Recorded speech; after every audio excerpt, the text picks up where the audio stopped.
Dynamic Success the Junior College. Enter to win. Masters in MPC and BPC. अस्सलाम वालेकुम नाज़रीन, आइए नज़र हैं देश की राजधानी नई दिल्ली और उत्तर प्रदेश से कुछ खास खबरों पर।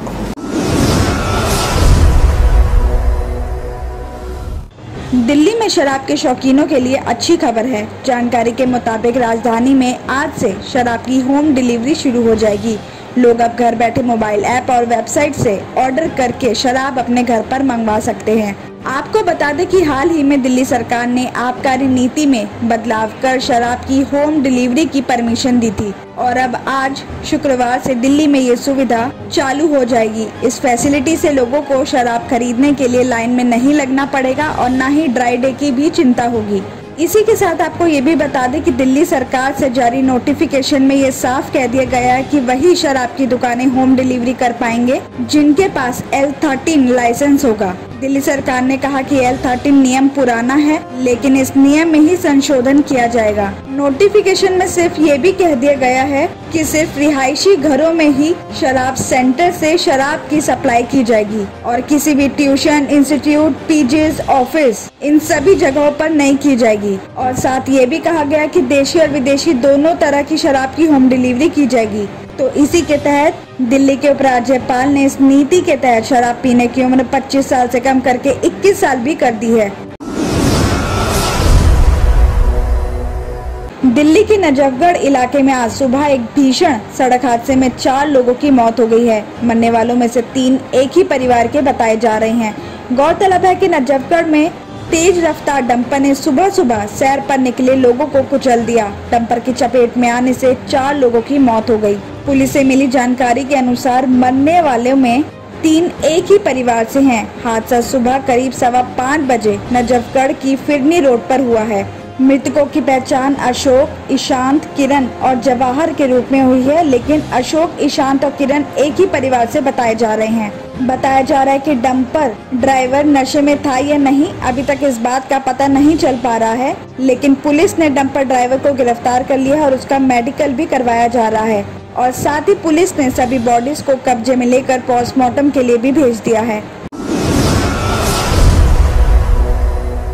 चीनी जालसाजों से 5 लाख से ज्यादा इंडियंस को ठगने के मामले में बृहस्पतिवार को बड़ा और सनसनीखेज खुलासा सामने आया है। नोएडा की एक टेलीकॉम कंपनी के मालिक ने करीब 2700 सिम जालसाजों को ठगी करने और दूसरे कामों के लिए चीन भेजे थे। इस मामले में दिल्ली पुलिस के एक अधिकारी ने बताया कि टेलीकॉम कंपनी के मालिक का नाम सत्येंद्र सिंह है और वो गाजियाबाद का रहने वाला है।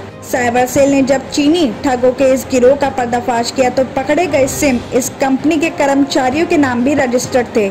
साइबर सेल की टीम बृहस्पतिवार को टेलीकॉम कंपनी के ऑफिस पहुंची तो इस बात का खुलासा हुआ, जिसके बाद पुलिस ने सत्येंद्र सिंह को गिरफ्तार कर लिया। पूछताछ में बताया गया कि उसने पिछले साल करीब 2700 सिम चीन भेजे थे। सभी सिम कंपनी और उसके कर्मचारियों के नाम रजिस्टर्ड थे और एक्टिवेट भी थे। आरोपी ने बताया कि उसे चीनी जालसाजों से हर एक सिम पर करीब 560 रुपए मिलते थे। सत्येंद्र सिंह की इंटरनेशनल टेलीकॉम कंपनी है, मगर उसे इस तरह इंडियंस के नाम रजिस्टर्ड एक्टिवेट सिम विदेश में भेजने का कोई अधिकार नहीं है।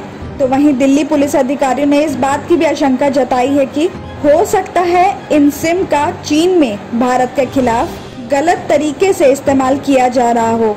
बताया जा रहा है कि चीनी जालसाजों से ठगी मामले में यह 12वीं गिरफ्तारी है और साइबर सेल की टीमें दिल्ली NCR के साथ पूरे देश में तलाश कर रही है।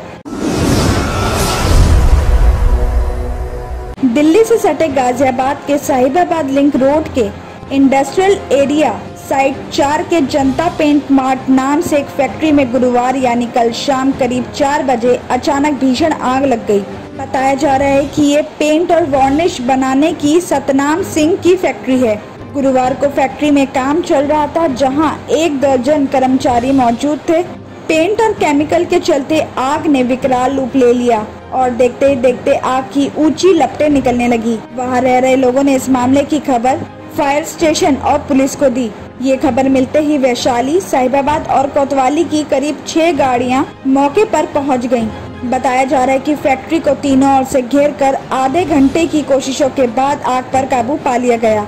आग लगने से फैक्ट्री के शेड भी नीचे गिर गए और साथ ही बगल में फैक्ट्री को भी कुछ नुकसान हुआ है, लेकिन इस हादसे में किसी की भी जान नहीं गई है। साथ ही ये भी बताया जा रहा है कि मैग्नेट के पास आग नहीं लगी थी। जहां आग लगी थी वहां पर केमिकल से भरे ड्रम भी रखे हुए थे, जिन सभी ड्रम्स को टाइम से बाहर निकाल लिया गया। अगर आग केमिकल के ड्रमों तक पहुंची तो वो तेज धमाके के साथ फटते और दूसरी फैक्ट्री को भी अपनी चपेट में ले लेते। इससे बड़ा हादसा भी हो सकता था। इसी खबर के साथ आपको ये भी बता दें कि नोएडा सेक्टर 2 में एक कॉल सेंटर में आज सुबह आग लग गई, जिसके आसपास के इलाके में हड़कंप मच गया। लेकिन फिलहाल किसी तरह के नुकसान की खबर नहीं मिली है और न ही आग लगने की वजह भी चल पाई है।